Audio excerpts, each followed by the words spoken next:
बिस्मिल्लाहिर्रहमानिर्रहीम अस्सलाम वालेकुम। कैसे हैं आप? उम्मीद करती हूँ आप ठीक होंगे जी। मैं हूँ आयशा, वेलकम करती हूँ मैं देसी तड़का विद आयशा में। तो आज आपके साथ शेयर करूँगी जी मैं मज़ेदार सी गर्मा गर्म फ़िश फ्राई की रेसिपी, फ़िश पकौड़ा की रेसिपी। अच्छा, सर्दियों में आप फ़िश जो है वो आप फ़िश पकौड़ा या फ़िश कबाब, फ़िश बिरयानी, फ़िश का सालन बना के खाएँ, लेकिन ज़रूर खाया कीजिए क्योंकि ये आपकी हेल्थ के लिए बहुत ही फ़ायदेमंद है, ठीक है। स्किन को भी बहुत ही ज़्यादा ये फ्रेश जो है ना फ़िश रखती है, झुर्रियाँ बिल्कुल भी नहीं डालती, ठीक है। तो बाकी बातें हम साथ-साथ करते रहेंगे जी दोस्तों। पहले जी असीं लिया जी एक बड़ा सारा बोल दे पाई जी मैं 2 टीस्पून कुटी हुई लाल मिर्च और 1 टीस्पून डाला है जी मैंने इसके अंदर लाल मिर्च पाउडर, ठीक है। तो यहाँ पर जी हम इसके अंदर ऐड कर देंगे जी चावलों का आटा। 3 टेबलस्पून मैं यहाँ पे चावलों का आटा जो है वो ऐड कर दूँगी, ठीक है। तो यहाँ पे जी हमने चावलों का आटा ऐड कर दिया है, तो दूसरी तरफ जी हमने काली मिर्च का पाउडर जो है ना वो हमने इसके अंदर ऐड कर देना जी 1 टीस्पून वो भी।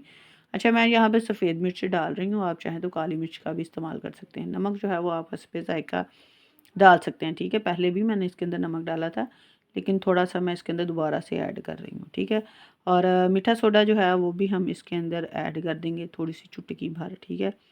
लेमन जूस वो 2 से 3 टेबलस्पून आप इसके अंदर ऐड कर दें। 1 टेबलस्पून आपने अदरक का पेस्ट और 1 ही टेबलस्पून आपने लहसुन का पेस्ट इसके अंदर ऐड कर देना है, ठीक है। अच्छा, लहसुन जो है वो आप ज़्यादा भी इस्तेमाल कर सकते हैं, इससे ना फ़िश में से कोई भी जड़ी स्मैल स्मूल है ना बिल्कुल भी नहीं आती, ठीक है। तो वाह जी, इधर असी ना हुण ऐड कर लिया जी मैदा, ठीक है। मैदा जो है वो भी मैंने इसके अंदर ऐड कर दिया था। और तिल जो है सफ़ेद तिल वो भी मैं तकरीबन 2 से ढाई टेबलस्पून इसके अंदर ऐड कर दूँगी, ठीक है। आपने अच्छे तरीके से पहले तिल को साफ़ कर लेना, फिर आपने इसके अंदर ऐड करना है, ठीक है। तो 1 अदद मैं इधर डाल दूँगी जी अंडा, ठीक है। अच्छे तरीके से आपने ना सारे मसालों को अच्छे तरीके से मिक्स कर लेना है, ठीक है।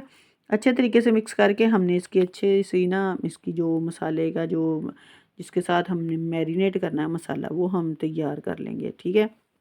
बात जी, जिन्हें मेरे चैनल को सब्सक्राइब नहीं किया प्लीज़ वो मेरे चैनल को सब्सक्राइब कर दे, बेल आइकन को दबा दे ताकि मेरी हर आने वाली वीडियो का नोटिफिकेशन आपको फ्री देखने को मिले।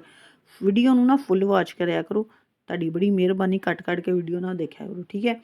तो यहाँ पर जी मुझे थोड़ा सा ना इसकी जो ग्रेवी सी जो बना के रखी ना वो मुझे थोड़ी सी सख्त लग रही थी, तो इसीलिए मैंने थोड़ा सा इसके अंदर पानी ऐड कर दिया ताकि अच्छे तरीके से जो मसाले हमने तैयार किए हैं ना वो अच्छे तरीके से सारी की सारी फ़िश को लग जाए, ठीक है। फ़िश मैंने यहाँ पे 3 किलो ली थी, ठीक है। कोई भी फ़िश ले लें, मैंने यहाँ पे जी ली थी जी शिंगारी फ़िश, आप बाम ले लें या आप ले लें जी ਜਿਹੜੀ ਮਰਜ਼ੀ ਤੁਸੀਂ ਫਿਸ਼ ਲੈ ਲਓ। ਬਸ ਜੀ ਫਿਸ਼ ਦੇ ਮੈਨੂੰ ਇੰਨੇ ਨਾਮ ਨੂਮ ਤੇ ਆਉਂਦੇ ਨਹੀਂ। ਬਸ ਜੀ ਸਾਰੀ ਫਿਸ਼ ਨੂੰ ਅਸੀਂ ਡੋਲ ਡਾਲ ਕੇ ਤੇ ਅੱਛੇ ਤਰੀਕੇ ਨਾਲ ਮਿਕਸ ਕਰ ਲੈਣਾ, ਹੱਥਾਂ ਨਾਲ ਕਰੋ, ਚਮਚ ਨਾਲ ਕਰੋ, ਤੁਹਾਡੀ ਮਰਜ਼ੀ है।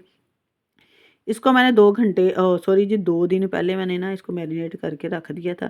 आपको अगर जल्दी है तो आप तकरीबन 2 घंटे जो है ना वो इसको मैरिनेट करके लाज़मी रखा करें। इससे ना फ्लेवर जो है वो मछली के अंदर तक चला जाता है जो हमने मसाले इसके अंदर ऐड कर दिए।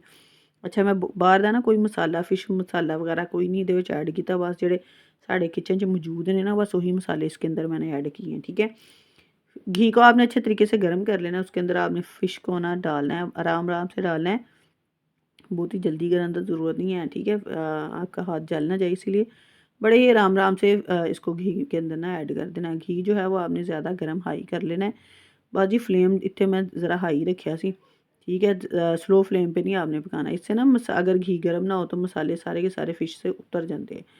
बस जी आ वेखो जी मज़ेदार जी साड़ी फ़िश हो गई जी तैयार, ठीक है। फ़िश जो है ना अच्छा वो मैंने 2 बार इसको ना फ्राई किया था। पहले एक बार मैंने सारी फ़िश फ्राई कर ली थी, हाफ़ कुक कर लिया था, ठीक है। उसके बाद दोबारा से मैंने इसको फ्राई कर लिया था। ये ना फिर अंदर तक पक जाती है, ठीक है। आपने ये बात जो है ना वो हमेशा से ही याद रखनी है कि फ़िश को हमेशा 2 बार आपने फ्राई करना है। तो यहाँ पर जी हमारा फ़िश पकौड़ा हो गया जी तैयार, तो खाएँ और अपनों को भी खिलाएँ, मज़े से सर्दियाँ एंजॉय करें।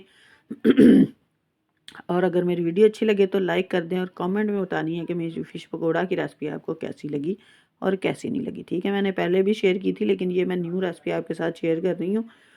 तो आप रायते के साथ खाएँ या केचप के साथ खाएँ या आलू बुखारे की चटनी के साथ खाएँ, एंजॉय करें। मज़ेदार से हमारी चटनी सॉरी जी पकौड़ा हो गया तैयार। बस जी मिलने तुहानू अगली और नेक्स्ट वीडियो में। ओके जी, अल्लाह हाफ़िज़।